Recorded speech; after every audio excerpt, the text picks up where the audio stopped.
Chapter 31. Wednesday late afternoon.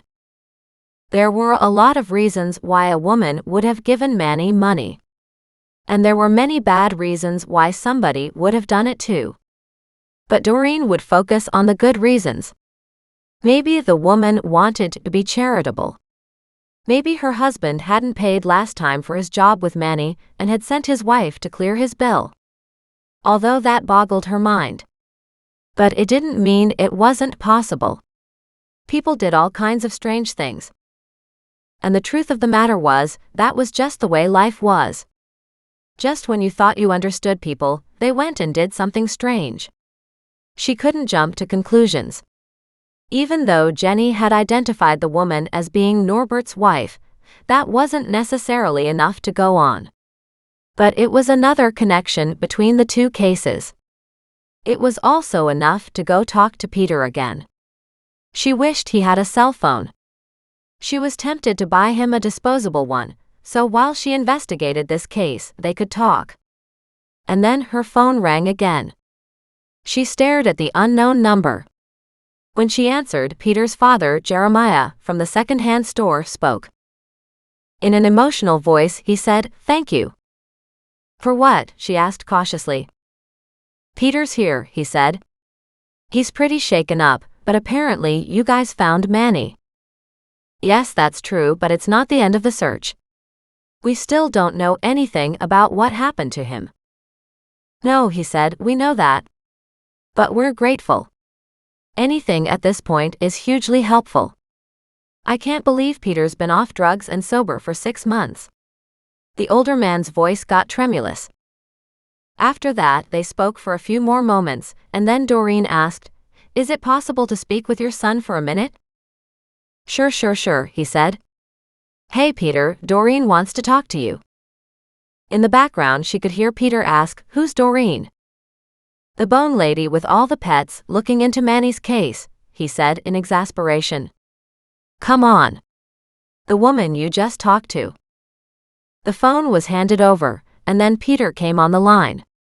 His voice was a little shaky as he said, "Hello." "Good afternoon, Peter. I hope you're feeling better." "Not too much," he said, "but the shock's eased a bit now." "That's always the worst, isn't it?" "I think so, yes," Doreen said gently. "I did hear from Manny's mother. Of course, you know, she received the news about Manny's death today, too. She did say she saw her daughter once when she was with a bunch of church ladies. Apparently, she was walking in the park, and Manny came over to talk to her, and ended up saying something about not having to worry about him anymore because he was leaving soon. His mom did assume, at the time, he had found a way to move to another part of the country. But Manny's mother also mentioned she saw somebody with him, and it took a while to figure out who it was.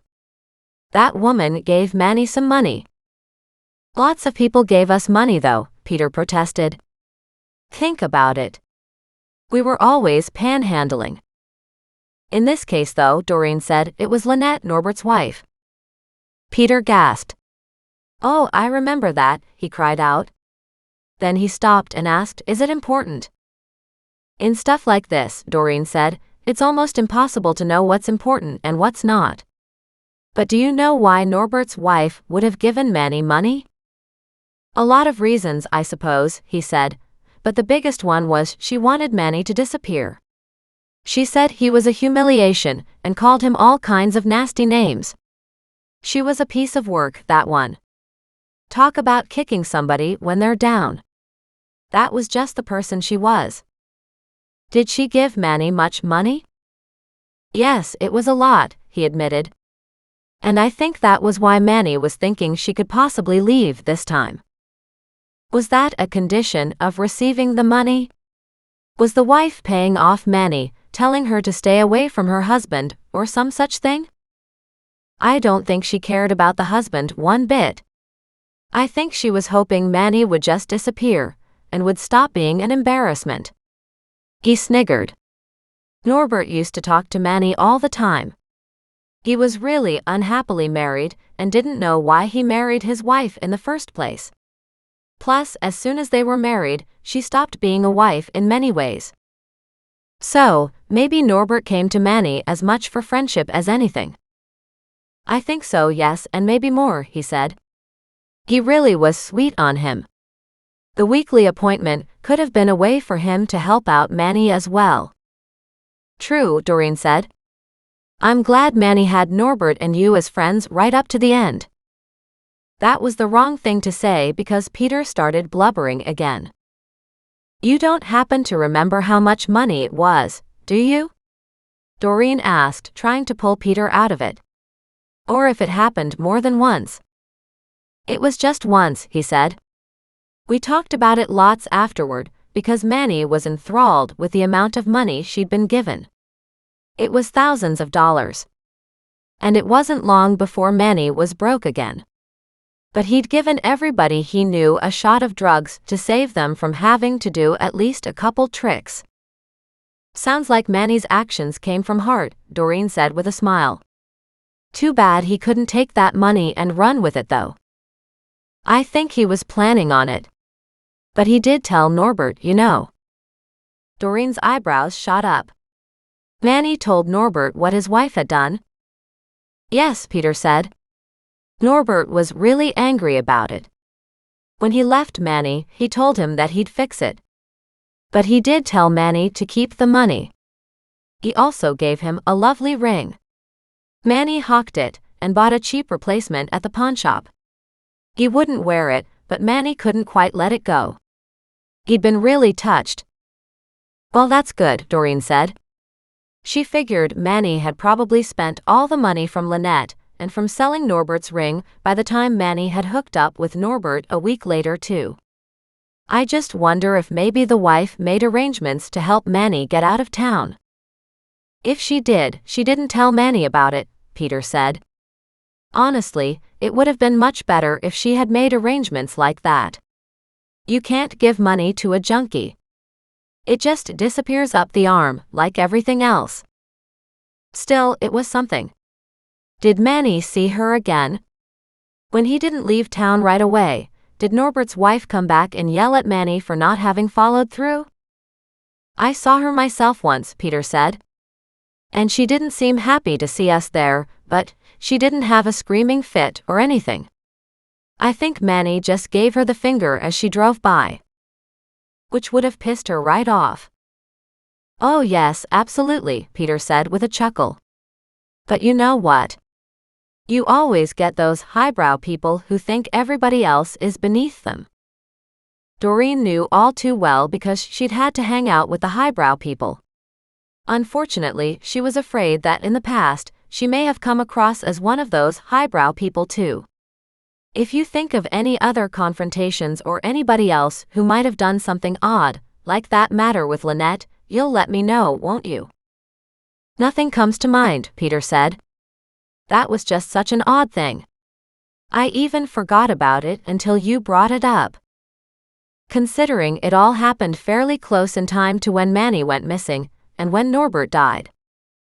Do you think Lynette had anything to do with Manny's death? Peter asked, his voice suddenly dark. Oh, I doubt it, Doreen said hurriedly. And remember, we can't assume anything. We need hard evidence.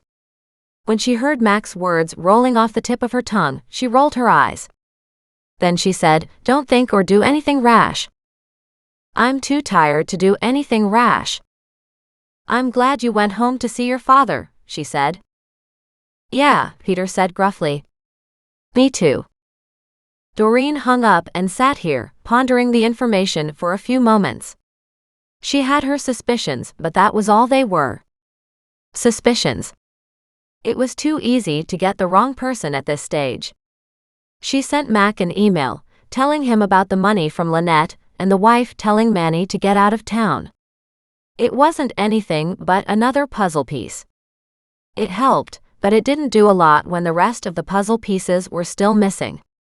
All in all, she didn't have any information that made a difference. And that was very distressing. She started in on searching for the license plate. What were the chances of finding one that ended with AY? There had to be another way to do this. Frustrated, 20 minutes later, Doreen picked up the phone and dialed Mac. When he answered, she asked, "Did you search for that truck?" His voice was mild when he said, "Good afternoon, Doreen. You know it's almost dinner time, right?" She gasped and said, "Really?" "Really," he said. "So no, I haven't had a chance to check out that license plate." "Why?" "Because I'm wondering if anybody had that number before." "Remember, it's not a number. It's a letter, and there are probably lots of them. I did start a search, but I don't remember if I checked to see if the results have come up. I've been a little busy." "I get that," she said, "but I think it's important. I might be able to tap in from here. I'll call you back." He disappeared on the phone as soon as he said that. Doreen made herself a cup of tea and stared out moodily. This case was about to crack wide open, and she had a pretty damn good idea what was going on, but she just didn't know how. She settled down again and looked up Lynette's address. That was the one person who needed a good talking to. She was the one hiding secrets.